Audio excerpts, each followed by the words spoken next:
நம்மலாம் justice for hashtag அவ்வளவுதான் sir. பெற்றோருக்கு தான் அந்த வலி தெரியும், அந்த தாய்க்கும் தகப்பனுக்கும் தான் அந்த வலி புரியும். தன்னுடைய குழந்தையை சாக்கடையில் இருந்து எடுத்து அடையாளம் காட்டும் போது அந்த பெற்ற தகப்பன் பட்ட வேதனை ஒவ்வொரு பெண் பிள்ளைகளை பெற்ற நமக்கெல்லாம் தெரியும். அது எவ்வளவு மிகப்பெரிய வலி அப்படின்னு சொல்லி சட்டம்லாம் நீதி வாங்கி தராது சார். நம்ம தான் நம்மளை காப்பாத்திக்கணும். இன்னைக்கு உள்ள போனவன் 90 நாளுக்கு அப்புறம் நிச்சயமாக வெளியில் வருவான். அந்த 5 பேரையும் அரெஸ்ட் பண்ணி உள்ள வச்சா 90 நாளுக்கு அப்புறம் 3 மாசத்துக்கு அப்புறம் அவனுக்கு நிச்சயமாக பிணை கொடுக்க வேண்டும் என்று இந்திய அரசியல் நம்ம சட்டம் சொல்லுது. அதாவது ஐபிசி செக்ஷன் சொல்லுது, சிஆர்பிசி செக்ஷன் சொல்லுது. அவன் வெளியில வருவான், வெளியில வந்து நடமாடுவான். ஆனா அவன் தான் நம்ம பக்கத்திலே நிற்பான், நமக்கு தெரியாது. நம்ம தான் ஒரு 15 நாள் கடந்து போனாலே நம்ம முகம் மறந்துடுவோம், பேரை மறந்துடுவோம், எல்லாத்தையும் மறந்துடுவோம். ஆனா அவன் வெளியில வந்து நம்ம கூடிய தான் வாழ்ந்துட்டு இருப்பான். மனித உரிமை ஆணையம் வந்து கேள்வி கேட்குமா? எங்க வந்து கேள்வி கேட்கும்? என்னுடைய பிள்ளை, என் குழந்தை எவ்வளவு வலி அனுபவிச்சிருக்கோம், எவ்வளவு வேதனை அனுபவிச்சிருக்கோம், கடைசியில உயிரை விட்டு இருக்கும். அந்த சாக்கடையில 2 நாள் அதை எப்படி வந்து அழுகி பிணமா இருந்திருக்கும். மனித உரிமை ஆணையம் வந்து இது எல்லாத்தையும் மீட்டி நம்ம கையில கொடுக்குமா? குற்றவாளிகளை பாதுகாக்கத்தான் சட்டம் இருக்குதே தவிர தனி மனிதனை பாதுகாக்க சட்டமே இல்லை சார். குற்றம் நடந்த பிறகுதான் போலீஸ் வருது. குற்றம் நடப்பதுக்கு முன்னாடி எங்க போலீஸ் வருது? எப்படி காப்பாற்ற முடியும்? குற்றம் நடந்த பிறகு அந்த குற்றவாளிகளை கூட்டு போய் பத்திரமா யார் கையிலையும் மாட்டாம அடிக்காம அவன் அப்படியே பாதுகாப்பா பூ மாறி கொண்டு போய் 15 நாள் ரிமாண்ட் பண்ணி போலீஸ் ஸ்டேஷன்ல இருந்து நீதிமன்றத்துக்கு அனுப்பினா 3 வேளை சோறு. அவனுக்கு அங்க இருக்கிற முக்கிய புள்ளிகளோடு தொடர்பு. வெளியில வந்தா இதை விட இன்னும் ராஜா மாதிரி இன்னும் பல தவறுகள் செய்வான். இங்கே முச்சு விடணும் சார் அவனை. உங்களால முடியா மக்கள் கிட்ட கொடுத்துட்டு போங்க. இறந்து போன குழந்தைக்கு புதுவை அரசு 20 லட்சம் ரூபாய் நிதியுதவி கொடுத்திருக்கு. இதை மட்டும்தான் அரசால் செய்ய முடியும். வேற என்ன பண்ணி கிடைக்க முடியும்? ஒண்ணும் பண்ண முடியாது. அந்த குழந்தை பட்ட வேதனை வலி, அவங்க அப்பா போய் அந்த குழந்தைய தூக்கி கதறு அவன் அந்த குழந்தைய ஆசையா பேத்து கையில தூக்கி முத்தமிட்டு அதை வளர்த்து இன்னைக்கு 9 வயசுல இந்த கம்நாட்டிங்க கிட்ட பறி கொடுத்தான்ல, அவனுக்கு தெரியும் அந்த வேதனை. இவன் 5 பேரையும் அவன்கிட்ட கொடுங்க சார். இவன் 5 பேரையும் அவன்கிட்ட கொடுங்க. ஜஸ்டிஸ் ஃபார் ஹேஷ்டேக் போயிட்டே இருக்கு. ஒரு தனி மனிதனின் கோபம் என்ன செய்யும் அப்படின்னு மட்டும் யாரும் நினைக்காதீங்க. அந்த தகப்பனுடைய கோபம், அந்த குழந்தையை பறிகொடுத்த அந்த தகப்பனின் கோபம், அந்த உக்கிரம் விட்டு பாருங்க. சிங்கிளா 5 பேர் பிச்சு எரிஞ்சிருவார். அதுதான் ஒரு மனிதனுடைய சக்தி. இந்த மாதிரி சம்பவங்கள் நடந்துட்டா அதை குறித்து பேசுவது, விவாதிப்பது, இப்படியே இந்த நாடு போயிட்டே இருக்கு. ஆனா இதற்கான தீர்வு நிச்சயமா இல்லை. பொது வெளியில நிக்க வச்சு சுட்டு கொள்ளுங்க சார். அதுவும் இந்திய வரலாற்றிலேயே முதல் முறையாக நீதிமன்றத்தில் ஆஜர்படுத்தாமலேயே நேரடியாக சிறைச்சாலைக்கு கொண்டு சென்று பாதுகாப்பாக அந்த 2 பேரையும் உள்ள வந்து காவல்துறை கொடுத்துட்டு வந்திருக்கு. ஏன்னா அவங்க எதுவும் ஆயிடக்கூடாது. ஏய் குழந்தைடாது, என் பச்சை மண்ணு துடி துடிக்க நினைச்சு பார்க்கவே அப்படி ரத்தம் கொதிக்குது. அன்னைக்கு அந்த குழந்தை சத்தத்தை கேட்க, கதறலை கேட்க அந்த கடவுளும் வரல, காவல்துறையும் வரல, யாருமே வரல, இறந்து போச்சு. அந்த தவறை செய்த அந்த நாய்களை, அந்த எச்ச பொறுக்கிங்களை அவ்வளவு பாதுகாப்பாக அப்படி பூமாறி கொண்டு போய் சிறைச்சாலையில பாதுகாப்பா உள்ள வச்சு சோறு போடுறீங்க. சிஎம் செக்யூரிட்டி, பிஎம் செக்யூரிட்டி, அந்த லொசுக்கு வெங்காயம் வந்தவன் போனவன் வார்டு கவுன்சிலர் வரைக்கும் செக்யூரிட்டி கொடுக்க வேண்டியதுக்கு காவல்துறையா? அதுக்குள்ள குற்றம் நடந்து போயிடும். குற்றத்துக்கு அப்புறம் குற்றவாளியை பிடிச்சி சார்ஜ் ஷீட் போட்டு சார்ஜ் ஷீட் ஃப்ரேம் பண்ணி நீதிமன்றத்தில் தாக்கல் செய்து அதுக்கப்புறமா 6 வருஷத்துல பல விட்னஸ் செத்து போயிருப்பான். சில அந்த உடற்கூறாய்வு செய்த டாக்டர் செத்து போயிருப்பாரு. அது வெறும் டாக்குமெண்ட் வச்சுக்கின்னு வக்கீல் என்ன கேள்வி கேட்பாங்கன்றது எங்களுக்கு தெரியும். அந்த வழக்கை எப்படி உடைக்கணுன்றது தெரியும். அன்னைக்கு எந்த வழக்கு நடக்குதுன்னு எவனுக்குமே தெரியாது. நீதிமன்றத்தில் விடுதலை வாங்கி வெளியே வந்தவங்க பல பேர் சுட்டிட்டு இருக்கான். இந்த ஒரு சட்டத்தை கொண்டு வாங்க சார். ஒட்டுமொத்த இந்தியாவும் உங்களுக்கு கூட பக்கபலமாக நிற்கும். போக்சோ ஆக்ட்ல குழந்தைகளை, போக்சோ ஆக்ட்ல நோ ஆக்ட் மொத்தமா க்ளோஸ் பண்ணு. ஒரே செக்ஷன் தான். குழந்தைகளை வன்புணர்வு செய்ய முயற்சி செய்தான். அந்த குழந்தை சொல்லிடுச்சு, ஒருவேளை வன்புணர்வு செய்து அந்த குழந்தையை வந்து சாகடிச்சுட்டா அவ்வளவுதான், இவன் தான் கண்டுபிடிச்சாச்சு. இருக்கிற ஒரே தண்டனை மரண தண்டனை. விசாரணையும் கிடையாது, சார்ஜ் ஷீட்டும் கிடையாது, காலவரையும் கிடையாது. நேரடியாக அவனுக்கு மரண தண்டனை, அதுவும் பொதுமக்கள் முன்னிலையில் கொடுக்கணும். அப்பதான் அவனுக்கு பயம் வரும். இந்த சட்டத்தை கொண்டு வாங்க. இதெல்லாம் நடைமுறைப்படுத்த முடியாதுன்றதெல்லாம் கதையே இல்லை. இப்படிப்பட்ட சட்டங்களை நீங்கள் கேட்டு போராடுங்கள். நீதி கேட்டெல்லாம் போராடாதீங்க. கடுமையான சட்டம் வேணும்னு கேட்டு போராடுங்க. அப்பதான் குழந்தைகளை பாதுகாத்துக் கொள்ள முடியும். ஒரு சின்ன குழந்தை, பச்சை குழந்தை, 9 வயசு உள்ள ஒரு குழந்தையை 5 பேர் கொண்ட ஒரு கும்பல், அதிலும் ஒரு மிகப்பெரிய மிருகம் விவேகானந்தன் அப்படி என்று மிகப்பெரிய ஒரு ஞானியின் பெயரை தாங்கி இருக்கிற அந்த கமநாட்டி என்ன பண்ணியிருக்கிறான்னா, அந்த குழந்தையை சீரழித்து கொலை பண்ணி சாக்கடையில் வீசிவிட்டு போயிருக்கிறார். அதுல 2 பேரை கைது பண்ணி சிறையில் அடைத்திருக்கிறார்கள். இன்னும் 3 பேரை போலீஸ் தேடிக்கிட்டு இருக்கு. அதுல இன்னமும் ஒரு செய்தி என்னன்னா, அதுல ஒருத்தன் விசாரணைக்கு கூட்டு விசாரணை செய்யும் போது காவல் நிலையத்துக்குள்ளார கையில் இருக்கின்ற பிளேடால் கையை ஃபுல்லா கிழிச்சிட்டான். கிழிச்சா வலிக்கும், ரத்தம் வரும், துடிப்போம். ஆனால் அவன் சாதாரணமாக அப்படியே நின்றுட்டு இருக்கான். என்னடான்னு அவன் வந்து ஆய்வு செய்து பார்க்கும்போது ஃபுல்லா கஞ்சா போதைப் பொருள் பஸ்ட் யூஸ் பண்ணிட்டு அவன் போதை மயக்கத்தில் இந்த குழந்தையை இன்றைக்கு வந்து பலி வாங்கி விட்டார்கள்.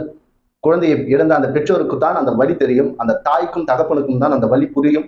தன்னுடைய குழந்தையை சாக்கடையில் இருந்து எடுத்து அடையாளம் காட்டும் போது அந்த அந்த பெற்ற தகப்பன் பட்ட வேதனை ஒவ்வொரு பெண் பிள்ளைகளை பெற்ற நமக்கெல்லாம் தெரியும். அது எவ்வளவு மிகப்பெரிய வலி அப்படின்னு சொல்லிட்டு. இது முதல் சம்பவமா அப்படின்னு கேட்டா இல்ல. உலகம் முழுக்க, குறிப்பாக இந்தியாவில் ஒரு நாளைக்கு இது போன்ற சம்பவங்கள் பல நடந்து கொண்டிருக்கிறது.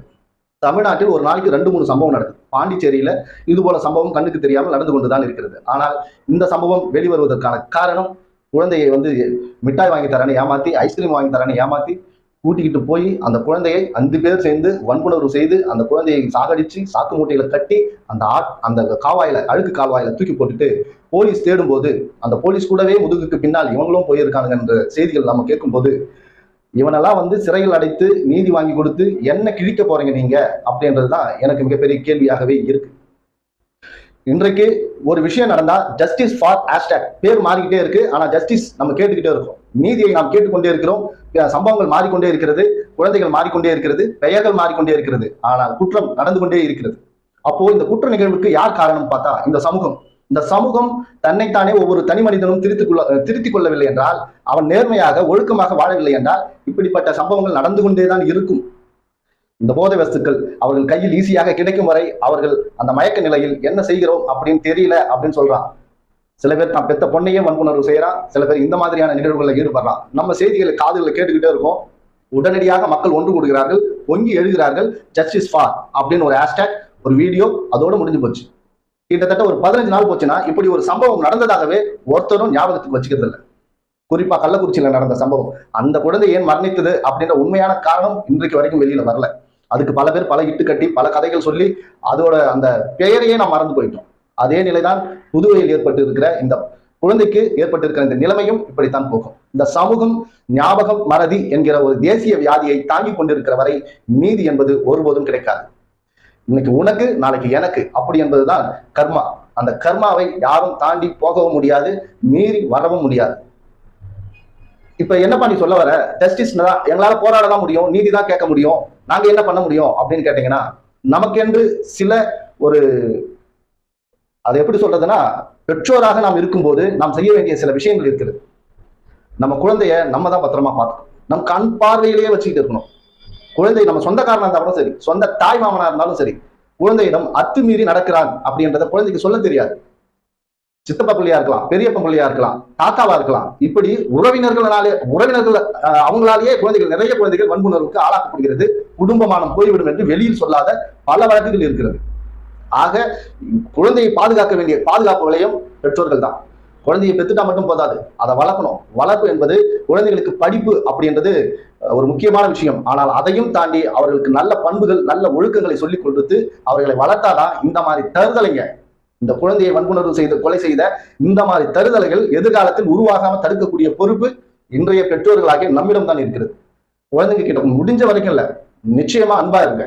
குழந்தைங்க கிட்ட அன்பா பேசுங்க, பழகுங்க, நேரத்தை செலவிடுங்க. அவங்களுக்கு என்ன தேவை என்பதை புரிந்து கொள்ளுங்கள். அவர்களோடு பேசினாதான், இன்ட்ராக்ட் பண்ணாதான் அவர்களுடைய மனநிலை என்ன அப்படி என்பது உங்களுக்கு தெரிய வரும். சட்டம்லாம் நீதி வாங்கி தராது சார், நம்ம தான் நம்மளை காப்பாத்திக்கணும். இன்னைக்கு உள்ள போனவன் 90 நாளுக்கு அப்புறம் நிச்சயமாக வெளியில் வருவான். அந்த 5 பேரையும் அரெஸ்ட் பண்ணி உள்ள வச்சா 90 நாளுக்கு அப்புறம், 3 மாசத்துக்கு அப்புறம் அவனுக்கு நிச்சயமாக பிணை கொடுக்க வேண்டும் என்று இந்திய அரசியலமைப்பு சட்டம் சொல்லுது. அதாவது ஐபிசி செக்ஷன் சொல்லுது, சிஆர்பிசி செக்ஷன் சொல்லுது. அவன் வெளியில வருவான், வெளியில நடமாடுவான். ஆனா அவன் தான் நம்ம பக்கத்திலே நிற்பான், நமக்கு தெரியாது. நம்ம தான் ஒரு 15 நாள் கடந்து போனாலே நம்ம முகம் மறந்துடுவோம், பேரை மறந்துடுவோம், எல்லாத்தையும் மறந்துடுவோம். ஆனால் அவன் வெயில வெளியில நம்ம கூடிய தான் வாழ்ந்துட்டு இருப்பான். அந்த வழக்கு முடியறதுக்கு கிட்டத்தட்ட 6 மாசம், 1 வருஷம், 2 வருஷம், 3 வருஷம், 4 வருஷம் இழுத்துக்கிட்டு போய் அவனுக்கு இப்ப விவேகானந்தனுக்கு 58 வயசு. வழக்கு முடியும் போது உயிரோடவே இருக்க மாட்டான். அவனுக்கு தண்டனை என்ன? ஒண்ணுமே கிடையாது. அவன் வெளியில இருந்தாலும் ஏற்ற சோறு, உள்ள இருந்தா அவனுக்கு மணி அடிச்சா சோறு. இவனெல்லாம் வெளியிலே வச்சு முடிக்கணும் சார். இவனுக்கெல்லாம் நீதி வாங்கி கொடுக்கணும், தர்மத்தின்படி நடக்கணும் அப்படின்றதெல்லாம் நமக்கு நிச்சயமாக முடியாது. ஹைதராபாத்ல வச்சு சுட்டுக் கொள்ளல, மனித உரிமை ஆணையம் கேள்வி கேட்குமா? எங்க கேள்வி கேட்கும்? என்னுடைய பிள்ளை, என் குழந்தை எவ்வளவு வலி அனுபவிச்சிருக்கோம், எவ்வளவு வேதனை அனுபவிச்சிருக்கோம், கடைசியில உயிரை விட்டு இருக்கும். அந்த சாக்கடையில 2 நாள் அதை எப்படி அருகி பிணமா இருந்திருக்கும். மனித உரிமை ஆணையம் இது எல்லாத்தையும் மீட்டி நம்ம கையில கொடுக்குமா? குற்றவாளிகளை பாதுகாக்கத்தான் சட்டம் இருக்குதே தவிர தனி மனிதனை பாதுகாக்க சட்டமே இல்லை சார். குற்றம் நடந்த பிறகுதான் போலீஸ் வருது. குற்றம் நடப்பதற்கு முன்னாடி எங்க போலீஸ் வருது? எப்படி காப்பாற்ற முடியும்? குற்றம் நடந்த பிறகு அந்த குற்றவாளிகளை கூட்டு போய் பத்திரமா யார் கையிலையும் மாட்டாம அடிக்காம அவனை அப்படியே பாதுகாப்பா பூ மாதிரி கொண்டு போய் 15 நாள் ரிமாண்ட் பண்ணி போலீஸ் ஸ்டேஷன்ல இருந்து நீதிமன்றத்துக்கு அனுப்பினா 3 வேளை சோறு. அவனுக்கு அங்க இருக்கிற முக்கிய புள்ளிகளோடு தொடர்பு. வெளியில வந்தா இதை விட இன்னும் ராஜா மாதிரி இன்னும் பல தவறுகள் செய்வான். இங்கே முச்சு விடணும் சார் அவனை. உங்களால முடியா மக்கள் கிட்ட கொடுத்துட்டு போங்க. சட்டம், நீதி, நேர்மை அது சில விஷயங்களுக்கு ஒத்து வருமே தவிர சில விஷயங்களுக்கு ஒத்து வராது. அரபு நாடுகள் போல சில விஷயங்களுக்கு அப்படித்தான் தண்டனை இருக்கணும். அப்பதான் பயம் வரும். தப்பு செஞ்சா நம்மளை பொதுமக்கள் கொன்று விடுவார்கள் என்ற பயம் வரும். காவல்துறை நம்மளை சுட்டு கொன்று விடுவார்கள் என்ற பயம் வரும். அந்த பயம் மட்டும் தான் அவனை கட்டுப்படுத்தும். நீங்க வேற எந்த விதத்திலும் அவனை கட்டுப்படுத்த முடியாது. ஒருத்தனை அடிச்சா பொது ரோட்ல இன்னொருத்த கேட்க முடியல. வீடியோட செல்போனை எடுத்து வீடியோ எடுத்து அதை அப்லோட் பண்ணதான் நம்மளால முடியும். போய் கேட்டா நம்மளை அடிப்பான்ற பயம், அந்த பயம் அவனை போய் காப்பாற்ற முடியாமல் உன்னை தடுக்குது. ஆனா 4 பேர் சேர்ந்து அவனை அடிச்சுப்பாரு. பொது ரோட்ல போய் ஒருத்தனை அடிச்சா 10 பேர் சேர்ந்து நம்மளை திருப்பி அடிப்பான்ற பயம் அவனுக்கு வரணும். அப்பதான் அவெல்லாம் திருந்துவான். நம்மளாம் ஜஸ்டிஸ் ஃபார் ஹேஷ்டேக், அவ்வளவுதான் சார். இந்த சமூகத்தின் மேல கோபம் வரணும். இந்த மாதிரி தவறுகள் செய்யும் போது இந்த தவறுகளுக்கு அரசு தீர்வு சொல்லணும்னு சொன்னீங்கன்னா நிச்சயமா கிடையாது. அரசு என்ன தெரியுமா செய்யும்?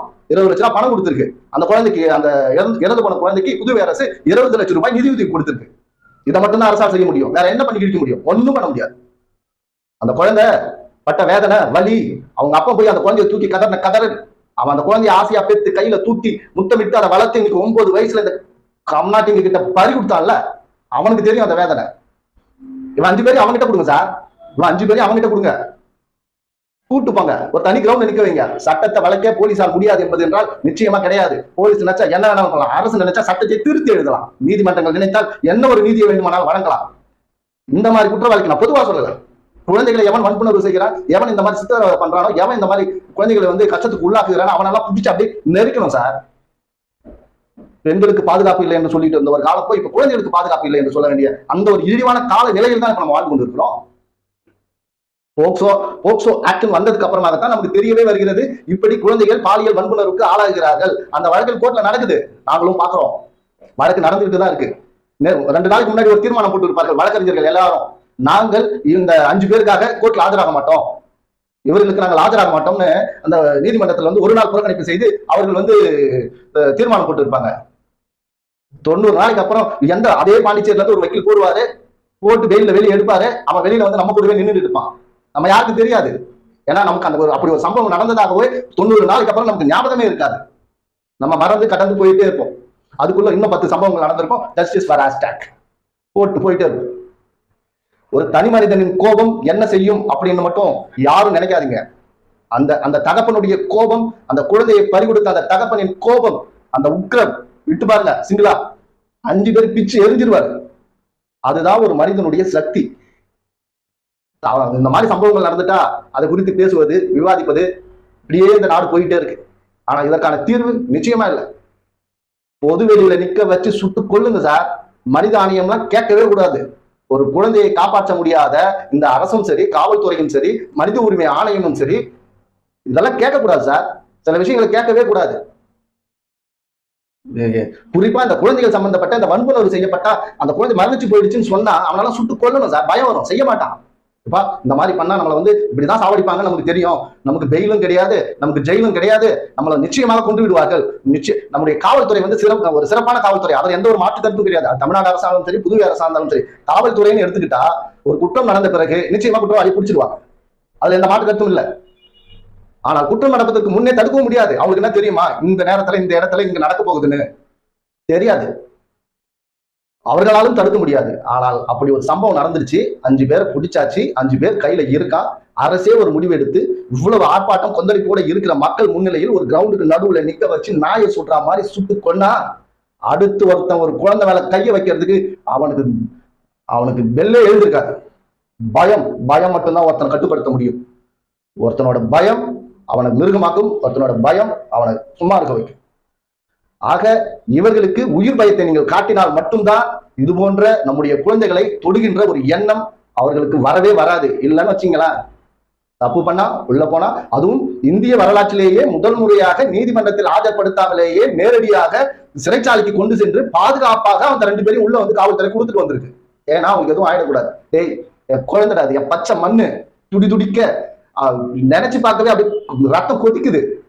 அன்னைக்கு அந்த குழந்தை சத்தத்தை கேட்க, கதறலை கேட்க அந்த கடவுளும் வரல, காவல்துறையும் வரல, யாருமே வரல, இறந்து போச்சு. அந்த தவறை செய்த அந்த நாய்களை, அந்த எச்ச பொறுக்கிங்களை அவ்வளவு பாதுகாப்பாக அப்படி பூமாறி கொண்டு போய் சிறைச்சாலையில பாதுகாப்பா உள்ள வச்சு சோறு போடுறீங்க. மக்களுக்கு என்ன தெரியும்? அதாவது அந்த குழந்தையை புதைச்ச உடனே அடுத்த ஒரு வாரத்துல இந்த சம்பவம் அப்படியே மறந்து போகும். 90 நாள் கழிச்சு அவன் வெயில வருவான், நம்ம கூட நடமாடுவான். அதுக்கப்புறம் 6 வருஷம் 7 வருஷம் கேஸ் நடக்கும். அதுல எத்தனை பேர் செத்து போவான்னு தெரியாது. திருப்பி எத்தனை பேர் வந்து இன்னும் பல குற்ற செயல்களில் ஈடுபடுவான்னு தெரியாது. அப்படி இன்னும் நிறைய குற்றங்கள் அவன் ஈடுபடும் போது இந்த வழக்குக்கு பெண்டிங் வரும். இந்த வழக்கு அப்படியே தேங்கி நிற்கும். ஏன்னா இப்ப இந்த வழக்கு இருக்கும்போது இன்னொரு வழக்கும் இருந்தால் அந்த வழக்குக்காக அவன் ஆஜராக வேண்டியிருக்கும். அந்த வழக்கு முடியும் வரை அவன் இந்த வழக்கை முடிக்க முடியாது. இதுக்கு நடுவில் அப்ஸ்டாண்டிங் ஆயிட்டானா அதுக்கு காலதாமதம் ஏற்படும். நீதி வரத்துக்குள்ள எல்லாமே முடிஞ்சு போயிடும். அவன் வாழ்க்கையை சந்தோஷமா அனுபவிச்சுட்டு போயிட்டே இருப்பான். நீதி ஜஸ்டிஸ் ஃபார் ஜஸ்ட் ஹேஷ்டேக் அதோட நம்ம நிக்கணும். அவ்வளவுதான். இன்னைக்கு அந்த குடும்பம் கதறுது, நம்ம அதை பார்த்து பதறோம், மறந்து போயிடுறோம். நாளைக்கு நம்ம வீட்டுல நடந்து நம்ம கதறும் போது அதே மாதிரி இன்னொருத்தரும் பதறிட்டு போவான். ஆக சட்ட திருத்தம் வேண்டும். குற்றவியல் நடைமுறை சட்டத்துல திருத்தம் வேண்டும். குழந்தையை வன்புணர்வு செய்தான், அந்த குழந்தைக்கு ஒரு சின்ன காயம் ஏற்பட்டுடுச்சு, அந்த குழந்தை கை நீட்டி இவன் தான் காட்டிடுச்சு, ஒருவேளை அந்த குழந்தை மரணித்து போய்விட்டது, டிஎன்ஏ டெஸ்ட் மூலியமா விசாரணை மூலமா இவன் தான் கண்டுபிடிச்சாச்சு, அப்படியே வச்சு சுட்டு கொள்ளுங்க சார், முடிச்சு விடுங்க கதைய. குழந்தைகள் பாதுகாப்பாக இருக்கும்.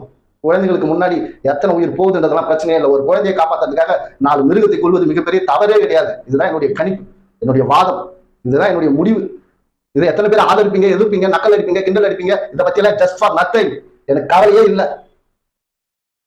இது என்னுடைய ஆதங்கம். இது போல பல பேர் இருக்கீங்க, உங்களுடைய ஆதங்கத்தை கொட்ட முடியல. என்ன பண்ண முடியும் சார்? நம்மளால ஒண்ணும் பண்ண முடியாது. நம்மளால போராடத்தான் முடியும். யார் கூட எதிர்த்து போராடுறோம்? குற்றவாளிகளை எதிர்த்தல்ல, அரசை எதிர்த்து போராடி கொண்டிருக்கிறோம், காவல்துறையை எதிர்த்து போராடி கொண்டிருக்கிறோம். அவர்களால் என்ன செய்ய முடியும்? காவல்துறை குற்றம் நடந்த பிறகு குற்றவாளிகளுக்கு பாதுகாப்பு தான் கொடுக்க முடியும். குற்றம் நடப்பதற்கு முன்னாடி நமக்கு பாதுகாப்பு காவல்துறையால் கொடுக்க முடியாது. ஏன்னா அவ்வளவு குறைந்த காவலர்கள், நிறைய குற்றங்கள், அவங்க நிறைய பணி செய்ய வேண்டியிருக்கு. இதுக்கு நடுவில் சிஎம் செக்யூரிட்டி, பிஎம் செக்யூரிட்டி, அந்த ரோசுக்கு வெங்காயம் வந்தவன் போனவன் வார்டு கவுன்சிலர் வரைக்கும் செக்யூரிட்டி கொடுக்க வேண்டியதுக்கு காவல்துறையா? அதுக்குள்ள குற்றம் நடந்து போயிடும். குற்றத்துக்கு அப்புறம் குற்றவாளியை பிடிச்சி சார்ஜ் ஷீட் போட்டு சார்ஜ் ஷீட் ஃப்ரேம் பண்ணி நீதிமன்றத்தில் தாக்கல் செய்து அதுக்கப்புறமா 6 வருஷத்துல பல விட்னஸ் செத்து போயிருப்பான். சில அந்த உடற்கூறாய்வு செய்த டாக்டர் செத்து போயிருப்பாரு. அந்த வெறும் டாக்குமெண்ட் வச்சுக்கின்னு வக்கீல் என்ன கேள்வி கேட்பாங்கன்றது எங்களுக்கு தெரியும். அந்த வழக்கை எப்படி உடைக்கணுன்றது தெரியும். அன்னைக்கு எந்த வழக்கு நடக்குதுன்னு எவனுக்குமே தெரியாது. நீதிமன்றத்தில் விடுதலை வாங்கி வெளியே வந்தவங்க பல பேர் சுத்திட்டு இருக்கான். அது ஒரே முடிவு அரசு தான் முடிவு செய்ய வேண்டும். எவ்வளவோ சட்டம் எடுத்துட்டு வரீங்க, வேளாண்மைக்கு எதிராக, இஸ்லாமியர்களுக்கு எதிராக, கிறிஸ்துவர்களுக்கு எதிராக, எல்லா மக்களுக்கு எதிராக எவ்வளவு சட்டம் இந்திய அரசு கொண்டு வருது. இந்த ஒரு சட்டத்தை கொண்டு வாங்க சார், ஒட்டுமொத்த இந்தியாவும் உங்களுக்கு கூட பக்கபலமாக நிற்கும். போக்சோ ஆக்ட்ல குழந்தைகளை, போக்சோ ஆக்ட்ல நோ ஆக்ட், மொத்தமா க்ளோஸ் பண்ணு, ஒரே செக்ஷன் தான். குழந்தைகளை வன்புணர்வு செய்ய முயற்சி செய்தான், அந்த குழந்தை சொல்லிடுச்சு, ஒருவேளை வன்புணர்வு செய்து அந்த குழந்தையை வந்து சாகடிச்சுட்டா அவ்வளவுதான், இவன் தான் கண்டுபிடிச்சாச்சு. இருக்கிற ஒரே தண்டனை மரண தண்டனை. விசாரணையும் கிடையாது, சார்ஜ் ஷீட்டும் கிடையாது, காலவரையும் கிடையாது. நேரடியாக அவனுக்கு மரண தண்டனை, அதுவும் பொதுமக்கள் முன்னிலையில் கொடுக்கணும். அப்பதான் அவனுக்கு பயம் வரும். இந்த சட்டத்தை கொண்டு வாங்க. இதெல்லாம் நடைமுறைப்படுத்த முடியாதுன்றதெல்லாம் கதையே இல்லை. ஒரு கமிட்டியை ஃபார்ம் பண்ணுங்க, எப்படி இதை என்ன பண்ண முடியுன்றதை நீங்க முடிவு பண்ணுங்க. ஆனால் இந்த மாதிரியான சட்டங்கள், குழந்தைகளை பாதுகாக்க தேவையான சட்டங்கள் நிச்சயமாக இவர்கள் கொண்டு வருவார்களா என்பது தெரியவில்லை. இப்படிப்பட்ட சட்டங்களை நீங்கள் கேட்டு போராடுங்கள். நீதி கேட்டெல்லாம் போராடாதீங்க, கடுமையான சட்டம் வேணும்னு கேட்டு போராடுங்க. அப்பதான் குழந்தைகளை பாதுகாத்துக் கொள்ள முடியும். குழந்தைங்க கிட்ட அன்பா இருங்க, எரிச்சலா இருக்காதீங்க, அவர்களை செல்லமாக தண்டியுங்கள், அவங்க கிட்ட பாசமா இருங்க. எந்த விஷயமா இருந்தாலும் ஓப்பனா பேசுங்க, ஓப்பனா பாவுங்க. குழந்தைங்க கிட்ட வேலை பலு இருக்குத்தான் செய்யும், இருந்தாலும் குழந்தைகிட்ட பேசுங்க. அந்த குழந்தைகிட்ட பேசி உனக்கு என்னமா பிரச்சனை, உனக்கு என்ன பிரச்சனை, ஸ்கூல்ல இருந்து குழந்தை வந்த உடனே கேளுங்க, இன்னைக்கு என்ன நடந்தது, எந்த மிஸ் உன்னை திட்டினாங்கன்னு கேளுங்க. அந்த குழந்தை நம்ம கிட்ட சொல்லுவோம். அதை காதுல வாங்கி எதை நம்ம வந்து கண்டிக்கணும், எதை நம்ம வந்து கண்டிக்க கூடாது என்பதை நீங்கள் முடிவு செய்து அதுக்கப்புறம் நீங்க வந்து அந்த குழந்தை, அப்பதான் அந்த குழந்தைக்கு நம்ம பாதுகாப்பாக இருக்கிறோம், நம்முடைய தாய் தகப்ப நம்ம பாதுகாப்பா வளர்க்குறாங்க அப்படின்ற ஒரு புரிதல் வரும். பேட் டச், இந்த டச், அந்த டச், எந்த டச்சும் சொல்லி கொடுத்து ஒன்றும் பண்ண முடியாது. குழந்தைகளுக்கு ஏன்னா நம்மளாலேயே நம்ம பாதுகாத்துக் கொள்ள முடியவில்லை. என்ன ஒருத்த வந்து கொலை பண்ண வரானா என்னால் முடியுமா பாதுகாத்து கொள்ள முடியுமா? என்னால் போராட மட்டும்தான் முடியும். வெற்றி எனக்கு கிடைச்சா அவன் செத்தான், அவனுக்கு வெற்றி கிடைச்சா நான் செத்தேன். நம்மளாலே முடியாதுன்னும் போது குழந்தை அது என்ன பண்ணும்? அதுக்கு தெரிஞ்ச ஒரே விஷயம், கத்தி இருக்கும். அந்த குழந்தையின் கதறல், அந்த சத்தம் இந்திய அரசுக்கு கேட்கணும் அப்படின்றது என்னுடைய ஆசை. ஆனா 2-3 நாள்ல இதை அடங்கி போயிடும் அப்படின்றதும் எனக்கு நல்லாவே தெரியும். மக்கள் மாறாதவரை மன்னர்கள் மாறவே மாட்டார்கள் அப்படின்றது இந்த நேரத்தில் பதிவு செய்து கொண்டு, அந்த குழந்தையை நினைத்து எனக்கு என்ன சொல்றதே தெரியல. பெண் பிள்ளை பெற்றவர்களுக்கு மட்டும்தான் தெரியும் முத்தம் காமத்தை சேராது என்று. இப்படி கவிதையெல்லாம் நம்ம சொல்லுவோம். யாரோ ஒரு கமநாட்டி வந்து நம்ம வீட்டுக்குள்ளேயே குழந்தைய சின்ன பின்னமாக்கி இப்படி சீர்குலைச்சி கழிவுநீர் கால்வாயில தூக்கி போட்டு போயிடுவான். அவனுக்கு போலீஸ் பாதுகாப்பு கொடுத்து அவனை பந்தோசோட உள்ள வச்சு, ஆனா நம்ம குழந்தைய மண்ணில் போட்டு மூடிட்டு கண்ணீரும் கம்பளியமாக இந்த அரசு கொடுக்கிற 20 லட்சம் ரூபாய் நிதியோ இல்லை 50 லட்சம் ரூபாய் நிதியோ வாங்கி கொண்டு நம்ம போக வேண்டியதுதான். மறதி மனிதனுக்கு இருக்க வேண்டியதுதான். மறதி மட்டுமே வாழ்க்கை என்றால் நீ வாழவே தகுதி இல்லாதவன் அப்படி என்று கூறிக்கொண்டு உங்களிடம் விடைபெறுகிறேன். அந்த குழந்தையின் ஆன்மா இந்த சீர்கெட்ட சமூகத்தில் தான் இப்படி போய்விட்டது. இனிமேலாவது நல்ல சாந்தியை அடையட்டும், நிம்மதியாக இருக்கட்டும் என்று எல்லாம் வல்ல பெரியாரின் மூலம் நான் கேட்டுக்கொண்டு விடைபெறுகிறேன். நன்றி, வணக்கம்.